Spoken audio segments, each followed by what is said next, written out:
SIR प्रक्रिया में कथित गड़बड़ियों को लेकर वरिष्ठ कांग्रेस नेत्री और पूर्व मंत्री डॉक्टर विजय लक्ष्मी साधो कार्यकर्ता के साथ मंडलेश्वर स्थित एसडीएम कार्यालय पहुंची। उन्होंने एसआईआर को लेकर कांग्रेस पार्टी द्वारा व्यक्त की गई आशंकाओं के संबंध में एसडीएम पूर्व मंडलोई से सीधे सवाल किए और आवश्यक दस्तावेज भी प्रस्तुत किए। बातचीत के दौरान एसडीएम कुछ सवालों पर असहज नजर आई। मैसूर विधानसभा क्षेत्र में इस समय एसआईआर का कार्य चल रहा है। मतदाता सूची का प्रथम प्रकाशन किया जा चुका है और 22 जनवरी तक दावे एवं आपत्तियां ली जा रही हैं। कांग्रेस पार्टी ने आरोप लगाया कि आपत्तियां दर्ज करने की प्रक्रिया संदिग्ध है। एक ही व्यक्ति द्वारा 100 से अधिक नामों पर आपत्तियां दर्ज कराई जा रही हैं। डॉक्टर साधो ने आरोप लगाया है कि मैसूर क्षेत्र के 10 से 12 लोग पहाड़ पट्टी के गाँव रमजानपुरा और प्रेमपुरा में ऐसे मतदाताओं के नाम पर आपत्तियां दर्ज करा रहे हैं जो पिछले लगभग 200 वर्ष से वहाँ निवास कर रहे हैं।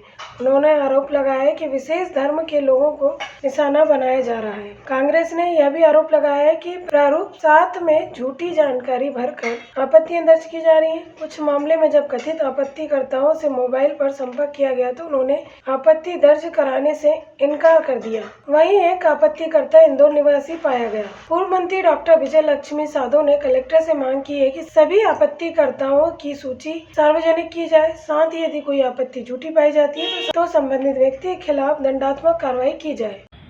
लास्ट मोमेंट पे बीएलओस के माध्यम से हम लोगों ने जानकारी ली, कांग्रेस के लोगों ने, तो हमें जानकारी मिली कि इन्होंने एक ही व्यक्ति ने लिस्ट उठा के और ये आपत्तियां कर रहे हैं। उदाहरण के लिए मैसूर के 12-13 लोग घुसे हुए हैं पूरे उधर पहाड़ पट्टी में और उधर रमजानपुरा प्रेमपुरा साइड, और इवन जो बड़वा तहसील की 29 पंचायतें हैं वहाँ भी शिकायतें करते फिर रहे हैं। वहाँ के लोग इधर कर रहे हैं, वहाँ के इधर के उधर कर रहे हैं, जबकि स्पष्ट इनकी जो निर्वाचन प्रक्रिया के जो प्रारूप बना हुआ है, जो इनके नियम है, उसमें 3 नंबर के ऊपर स्पष्ट है कि जहाँ पंजीकृत करता है वो वहीं पर शिकायत आपत्ति दर्ज कर सकता है, पर इन ये मान्य नहीं कर रहे हैं। इनका कहना है कि विधानसभा का कोई भी कर सकता है, जो रूल में नहीं है। दूसरा, एक व्यक्ति ये बताने की स्थिति नहीं है कि भैया एक व्यक्ति कितनी आपत्तियां ले सकता है। एक व्यक्ति 150, 200 आपत्ति ले रहा है, और एक बूथ पे नहीं, एक व्यक्ति कई बूथों पे जाके वो खुद नहीं जा रहा, आपत्तियां ले रहा है। और कई लोगों से हमारे BLA-2 ने पूछा, जिससे जो आपत्ति करता उनको पता चला कि आपत्ति ले रहा है। उससे पूछा कि भाई तू कहाँ का रहने वाला है? कोई ने बताया मैं मैसूर का हूँ। तो तू आपत्ति रमजानपुरा प्रेमपुरा बलसगांव में ले रहा है? तो मेरे को नहीं मालूम। तो बोले तुम यहाँ आ जाओ भाई, हमको नोटिस मिला है, तो अब आके यहाँ बताओ कि जिन पे आपत्ति तुमने ली है वो जिंदा है, मुर्दा है, बचे है कि नहीं है। उसका कहना है मेरे को पता ही नहीं कुछ। एक व्यक्ति बोला कि मैं तो इंदौर में रहता हूँ। अब इंदौर वाला यहाँ आपत्ति दर्ज कर रहा है। इस तरह की हरकतें हो रही है और ये लोग भाजपा के कार्यकर्ता के रूप में काम कर रहे हैं, और जो कांग्रेस विचारधारा के मतदाता हैं उन पर टारगेट करते हुए हर पोलिंग बूथ पर ये अपने 1-2 व्यक्तियों के माध्यम से आपत्तियां दर्ज करवा के उनके नाम काटे जा रहे हैं। मैं ये कहना चाहती हूँ कि एसआईआर जब हुआ और एसआईआर में लोगों के नाम जुड़े, इनका प्रकाशन हुआ, तो एसआईआर में सारे जो आपके डॉक्यूमेंट थे कि भाई एसआईआर के अंतर्गत जिसका नाम जुड़ेगा उसको ये डॉक्यूमेंट की ज़रूरत है।